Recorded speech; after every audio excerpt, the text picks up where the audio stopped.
Bismillah, alhamdulillah, salatu wassalamu ala rasulillah. First of all, I'm really thankful for each one of you for taking the time of their schedule today and be with us. Please consider the time with us as an investment time. I guarantee you won't go back home today regretting that you were with us for a couple of hours. You will go back with the knowledge, and that's the main message we want you to go back with. I always believe knowledge is power. Yes, it is power, but when? If we apply the knowledge. If we don't apply the knowledge, it's not power.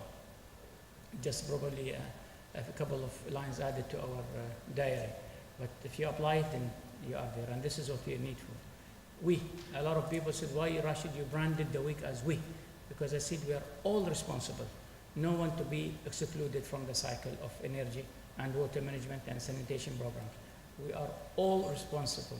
And we decided to call it we because water is very important, energy is the second important. Water is the life. So we need to have the water, the more focus to be in the water strategies. Unfortunately, the environmental changes happening over the last 20 years, I would say, is so severe that we are never better off. Whatever rules, regulations, policies, whether it's COP Paris or Marrakesh or whatsoever, still we are not doing better. If you go 15 years back, we are much better when it comes to the environment. We are much better when it comes to the economy. We are much better when it comes to the social violations and social life, social security. We are much better to come up with the trade and economy. So we're losing a lot of things, especially after the recent collapse of the oil prices. And I called it in a couple of countries where I was touring for the last 2 years. It is the silent killer. It's unfortunately, we are running through a very turbulent times. It is a historical crossroads we are facing because of this drops. It's not only here. People think it is the oil-producing countries. They're affected. It's not only the oil-producing countries. The oil is so much integrated with all the aspects of life we have that it is having impact to everyone. So it's hitting everybody's pockets, hitting everybody's strategies. So collectively, without all working together, then we are going nowhere. So there's no superheroes anymore now. So you have to work with everyone. And especially my advice, because I came from the SMEs where I was a big supporter for 10 years, serving as a board member of the International SMEs Board, that we are the future. Not very much time was given to us earlier.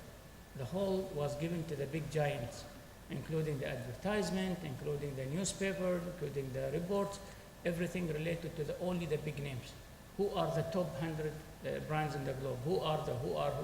But actually, the one driving the force behind is the SMEs, and this is where the missing bone. So my advice is, please, let us focus on the SMEs because they are the hope. They are the future. They are the one who are going to bring innovative solutions. The world is in search of excellence, in search of good innovators, in search of good creative people. We don't want people just to keep imagining things. We need to create things. We need to innovate things. And that doesn't happen only by the corporate. We need to include everybody in the circle. So all the people, they have to be included, whether it's a micro business or it's a small business or mid-scale business. Let's the large business together.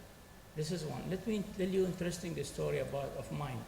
Back in 1990, I was serving in Amoco. It's an oil company. I'm a petroleum engineer, graduated from the States, joined this company. I was excited. And at that time, those days, we were in Sharjah, we were almost touching 1 billion standard cubic feet of gas a day. 1 billion almost. We're touching that ceiling.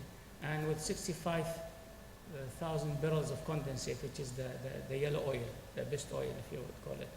Not the black one, called the condensate. And then with about 25 barrels of LPGs, the C3, the propane and butane. So we're doing good, the prices are high, we're selling to Japan, and I was the one nominated by the government to sign those and negotiate the sales contracts.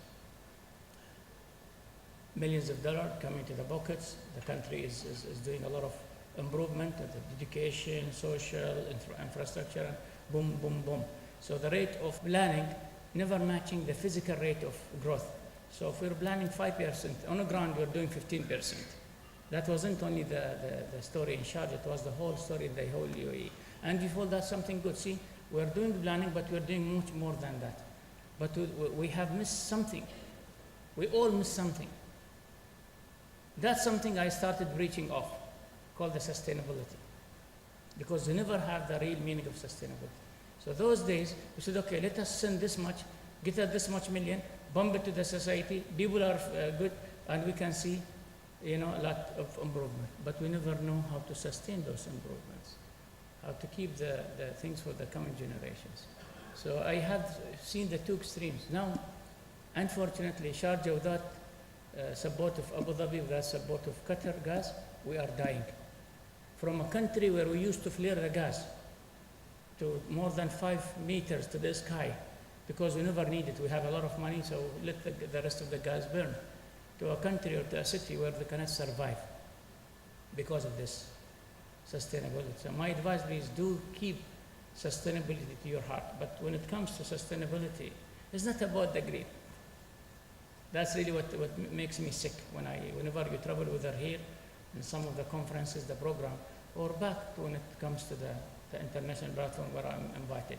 Everything goes green, as I keep saying, green salad, green tea, a green mocha nowadays. I was just coming from Singapore. I was in one of the stations, and he said, we have green mocha too.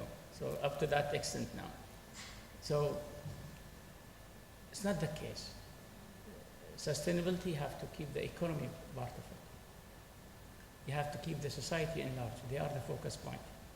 The 3 pillars of economy, the 3 pillars of sustainability. Then you can be in the sustained circle.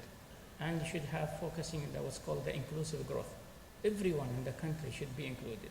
The way how I said we, that everybody, but I didn't say I, we. We are all in this room or outside the room in charge of the water and responsible for the energy sector. So there's a lot to be done and a lot to be said. And we have really brought you a very good speakers from local region and from abroad. And I won't reveal the secret. They're really very good speakers. So some of them, they will be interacting with you, speaking with you here today. But please don't miss the Big Bang. The Big Bang is on, inshallah, day after tomorrow, Tuesday. We're expecting about nearly 300 so far attendees from different disciplines, government, semi-government, and private companies, interacting together in a very open atmosphere. We have about 18 speakers already lined up for that day, and today we have very good speakers too. So I'm looking forward. Please do your level muscling, right? So your level best. Try not to bunch noses here, no, but try to exchange cards the best you could. Make sure that you have a lot of cards that you need to exchange with the rest of the team. Are you excited? Well, with this, thank you very much. Tariq, the floor is yours now. Keep dancing. All the best. Thank you.